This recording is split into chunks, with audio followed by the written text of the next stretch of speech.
ఇంత గంభీరమైన సమయాన్ని బట్టి ఆ దేవాతి దేవునికి కృతజ్ఞతాస్తుతులు చెల్లించుకుంటూ యేసు ప్రభు శిలువలో పలికిన మూడవ మాట యోహాను సువార్త 19వ అధ్యాయం 26-27 వచనంలో యేసు తన తల్లియు తాను ప్రేమించిన శిష్యుడును దగ్గర నిలుచుండట చూచి, అమ్మా, ఇదిగో నీ కుమారుడని తన తల్లితో చెప్పెను. తరువాత శిష్యుని చూచి, ఇదిగో నీ తల్లి అని చెప్పెను.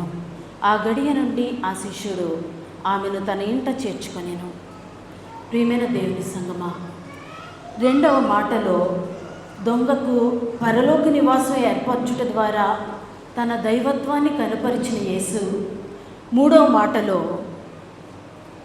తన తల్లికి ఇహలోక సంరక్షణ కలుగు చేయటం ద్వారా తన మానవత్వాన్ని కనపరిచారు. సిలువ సన్నిధిలో మనం ఉన్నాము. మన దృష్టి అంతా సిలువ వైపే ఉంది, యేసు వైపే ఉంది. చెప్పేవారి వైపు కాదు. దేవుని వైపు చూస్తే, ఆ యేసు వైపు చూస్తే ఆయన మనతో మాట్లాడతారు.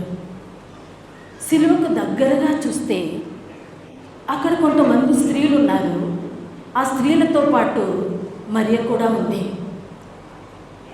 మరియ జీవితంలో కొన్ని ముఖ్యమైన సందర్భాలను పరిశీలిస్తే, గబ్రియేలు దేవదూత మరియను దర్శించినప్పుడు ఆమె చిన్న వయసు.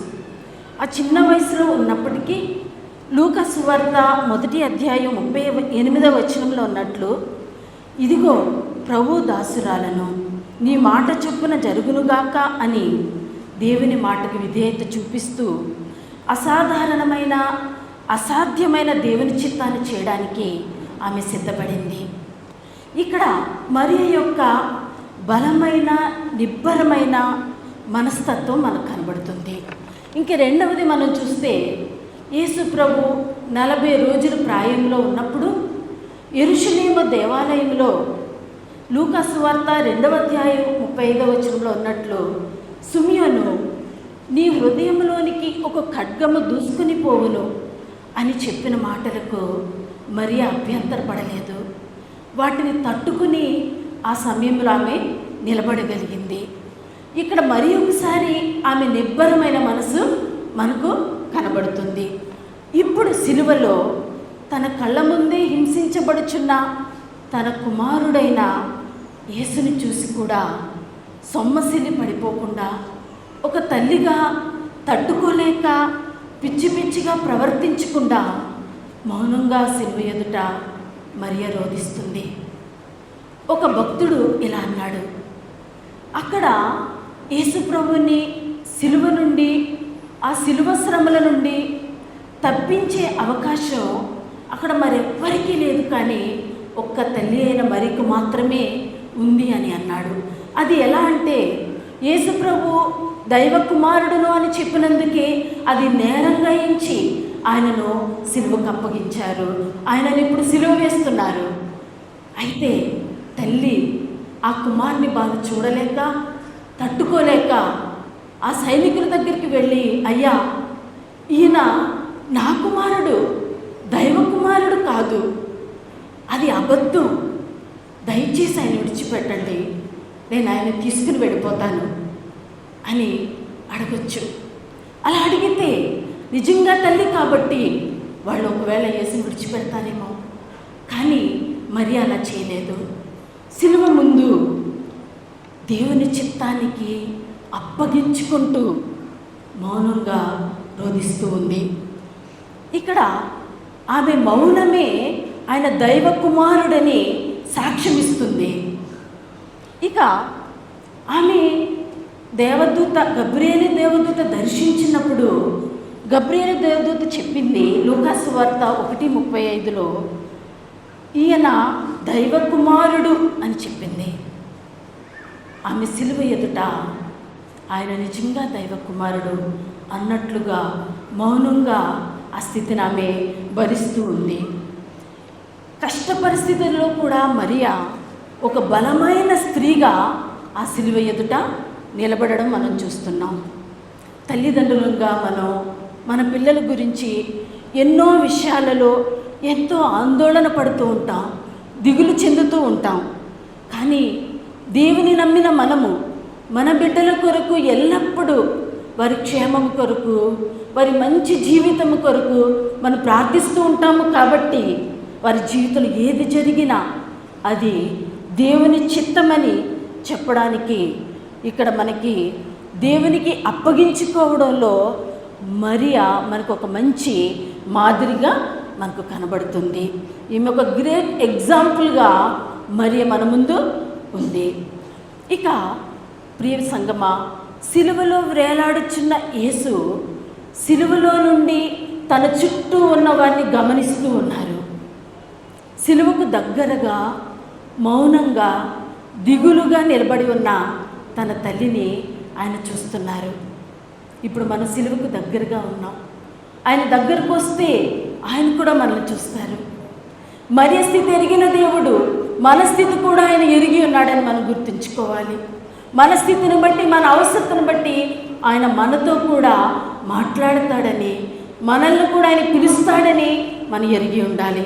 ఇక్కడ యేసు సిలువలో నుండి అమ్మా అని పిలిచి మరియను పలకరిస్తూ ఉన్నారు. తన తల్లి అక్కడే ఉన్నట్లు అంత బాధలో కూడా ఆయన గుర్తించారు.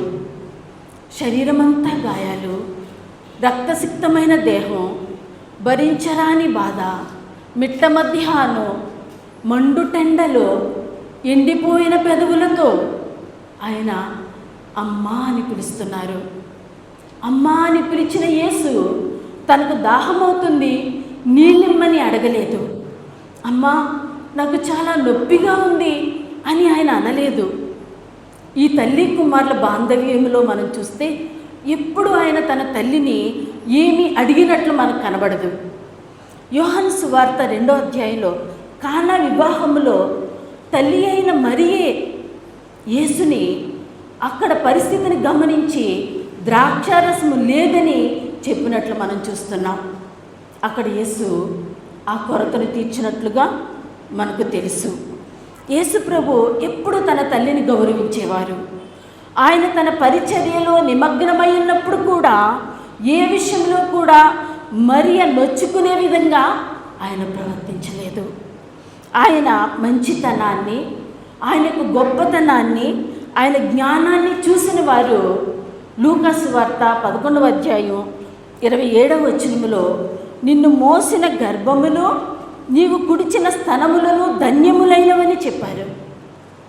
ఆయనను బట్టి ఆయనకు జన్మనిచ్చిన మరియకు ఎంత ఘనత కలిగిందో మనం ఇక్కడ చూడవచ్చు. ఏ వయసు వారైనా సరే, బిడ్డలైన వారందరూ గమనించాలి. మీ తల్లిదండ్రులు మీకు జన్మనిచ్చి మిమ్మల్ని పెంచి పోషించి మిమ్మల్ని తీర్చిదిద్దిన వారుగా ఉన్నారు.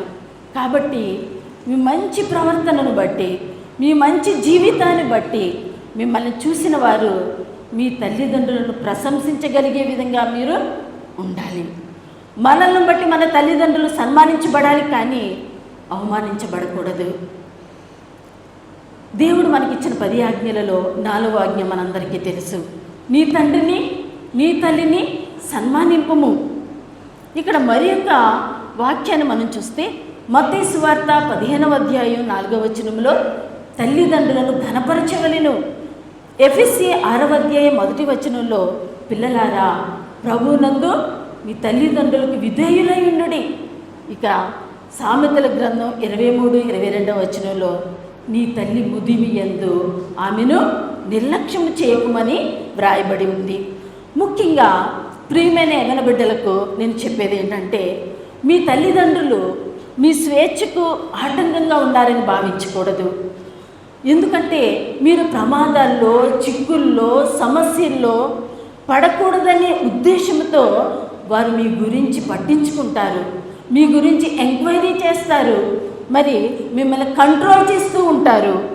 అది మీ మీదున్న ప్రేమని, మిమ్మల్ని ఇబ్బంది పెట్టడానికి కాదని మీరు అర్థం చేసుకోవాలి.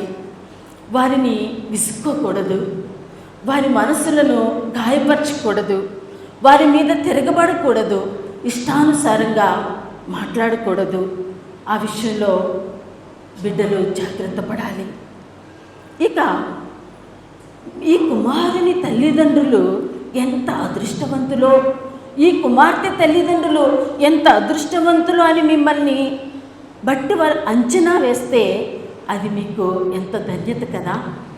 ప్రియమైన సంగమా, వృద్ధాప్యంలో బలహీనులుగా మరణానికి చేరువుగా ఉన్న తల్లిదండ్రులను నిర్లక్ష్య పెట్టి వారిని సరిగా చూసుకోకుండా బాధ పెట్టే పిల్లలున్న సమాజంలో మనమున్నాం. సోషల్ మీడియాలో ఎన్నో ఇలాంటి సంఘటనలు మనకు కనబడుతూ ఉన్నాయి. ఇది ఎంతో బాధాకరమైన విషయం. ఇక్కడ శిలువపై మరణయాతన పడుతున్న కుమారుడని యేసు తన తల్లి యొక్క యోగక్షేమాల కొరకు విచారిస్తున్న వానిగా, కుటుంబ ధర్మాన్ని పాటిస్తున్న వానిగా, అమ్మా ఇదిగో నీ కుమారుడు అని తన తల్లి సంరక్షణను అక్కడ ఏర్పాటు చేస్తున్నారు. భౌతికంగా చూస్తే యేసు మరియ కుమారుడే అయినా నిత్య జీవములో ఆయన దేవుని కుమారుడుగా ఉన్నారు. పరలోక తండ్రి ఉద్దేశాన్ని నెరవేర్చడానికి యేసు ఈ లోకంలో జన్మించారు. ఆ తండ్రి చిత్తానికి నెరవేర్పుగానే శిలువ కార్యాన్ని జరిగిస్తూ ఉన్నారు.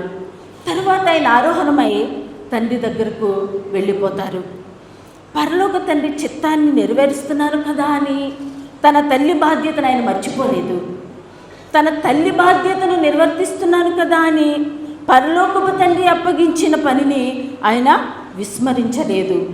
ఇహలోకంలో తన తల్లి యొక్క భవిష్యత్ జీవితం క్షేమంగా ఉండునట్లు యోగ్యమైన సంరక్షకుని ఏర్పాటు చేసి కుమారుడుగా తన ధర్మాన్ని ఆయన సంపూర్తి చేశారు.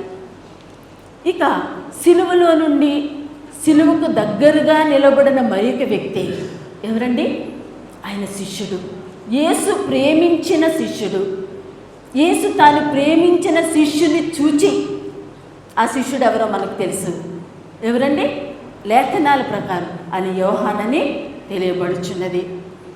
ఇదిగో నీ తల్లి అని తన తల్లి యొక్క సంరక్షణ బాధ్యతను సిలువ ఎదుట, సిలువ సాక్షిగా శిష్యునికి అప్పగించారు.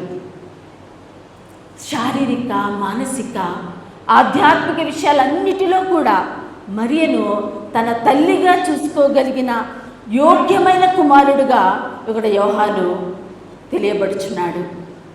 తన సొంత తల్లి సిలువ దగ్గరే ఉంది. ఆమె పేరు సలోమే. తన సొంత తల్లి అయిన సలోమే అక్కడ ఉండగా ఆ ప్రభువైన యేసు ఆజ్ఞ ప్రకారం మరియ యొక్క బాధ్యతను యోహాను ఆ గడియలోనే సంతోషంగా స్వీకరించాడు. తల్లిదండ్రులు తమ బిడ్డలను పెంచి పోషించి వారిని తీర్చిదిద్దిన తరువాత వయసు రీత్యా వారు పెద్దవారైనప్పుడు అన్ని విషయాలలో బలహీనమైపోతారు. పిల్లల నుండి కాస్త ప్రేమను, కాస్త ఆదరణను, ఆధారాన్ని వారు కోరుకుంటారు. ఆ వయసులో ఉన్న తల్లిదండ్రులకు పిల్లలు ఏం చేయాలి? వారి గౌరవం ఏమాత్రం తగ్గకుండా వారి పట్ల శ్రద్ధ వహించాలి. వారి విషయంలో సహనాన్ని కలిగి ఉండాలి. వారిని విసుక్కోకూడదు, బాధ పెట్టకూడదు, కష్టపెట్టకూడదు, నిర్లక్ష్యం చేయకూడదు. వారి దినములన్నీ సమాధానంగా సంతోషంగా గడిచినట్టు జాగ్రత్త వహించాలి. మానవ సంబంధాలకు విలువనిచ్చేదిగా, ఆ విలువలను నేర్పించేదిగా ఇప్పుడు మన మధ్యలో సిలువ కనబడుతుంది. ఆ సిలువలో ఉన్న యేసుక్రీస్తు మన కుటుంబ బాధ్యతలను సక్రమంగా నిర్వర్తించాలని, మన ధర్మాలను నెరవేర్చాలని ఈ 3వ మాట ద్వారా తెలియజేస్తున్నారు. ఆ విధంగా జీవించడానికి అటువంటి కృప పరిశుద్ధాత్మ దేవుడు మనందరికీ అనుగ్రహించునుగాక. ఆమేన్.